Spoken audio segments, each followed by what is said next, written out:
أعوذ بالله من الشيطان الرجيم. بسم الله الرحمن الرحيم. قل يا أيها الكافرون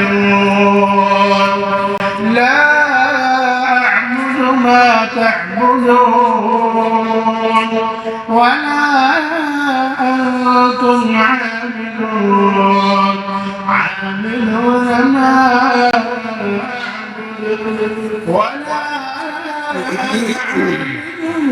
ما عبدتم ولا أنتم عابدون ما أعبد لكم دينكم ولي دين.